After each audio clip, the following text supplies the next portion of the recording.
కింది స్థాయి కార్యకర్తల వీధి పోరులో కాంగ్రెస్ రాష్ట్ర పెద్దల జోక్యంతో మొత్తం రచ్చరచ్చ అయిందా? చిన్న వివాదంలో పెద్ద నేతలు ఎందుకు కల్పించుకోవాల్సి వచ్చింది?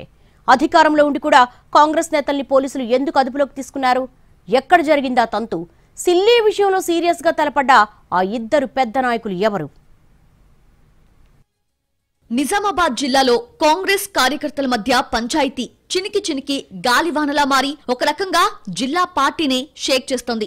ఓ ముఖ్య నేత సన్నిహితుడు పోలీస్ స్టేషన్ మెట్లెక్కగా మరో ముఖ్య నేత సన్నిహితుని కుమారుణ్ణి ఏకంగా అదుపులోకి తీసుకున్నారు. ఆ వ్యవహారం అధికార పార్టీలో తీవ్ర అలజడి రేపుతోందట. సంస్థాగత పదవుల కోసం జిల్లా కాంగ్రెస్ కార్యాలయంలో ఆశాబహులతో సమావేశం ఏర్పాటు చేశారు.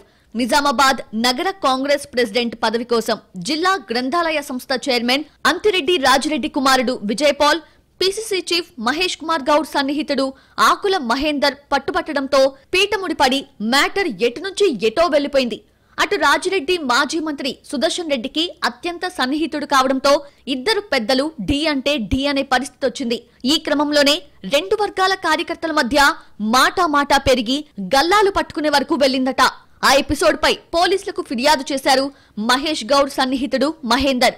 అధికార పార్టీలో అంతర్గత వివాదం కదా, మనమెందుకు అనవసరంగా ఆవేశపడటం, వదిలేస్తే వాళ్లే సర్దుకుంటారులే అన్నట్టుగా ముందు కేసుని లైట్ తీసుకున్నారట పోలీసులు. కానీ పిసిసి అధ్యక్షుడి ఫోన్తో అలర్ట్ అయిపోయి గ్రంథాలయ సంస్థ చైర్మన్ కుమారుడిని అదుపులోకి తీసుకుని పోలీస్ స్టేషన్ కి తరలించారు. దీంతో ఆయన హర్ట్ అయిపోయారట. కాంగ్రెస్ పార్టీలో సీనియర్ నేతగా ఉన్నా సరే పట్టించుకోకుండా తన కొడుకుని అదుపులోకి తీసుకోవడమేంటంటూ నొచ్చుకున్న గ్రంథాలయ సంస్థ చైర్మన్ రాజిరెడ్డి ఓ దశలో రాజీనామాకు సిద్ధపడ్డట్టు సమాచారం. ఈ వ్యవహారం అటు పోలీసుల్ని కూడా ఇరకాటంలోకి నెట్టిందట.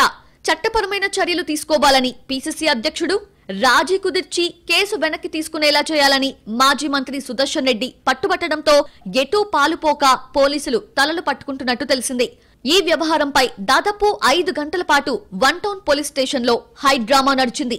చివరికి Nizamabad urban development authority chairman Kesha Venu రంగంలోకి దిగి పిసిసి చీఫ్ మహేష్ కుమార్ గౌడ్ కి నచ్చజెప్పడంతో ఆయన శాంతించారట. దీంతో వివాదం తాత్కాలికంగా సద్దుమణిగింది. కానీ గంటల తరబడి పోలీస్ స్టేషన్ లో పడిగాపులు పడటం అధికార పార్టీ నేతలకు నచ్చలేదట.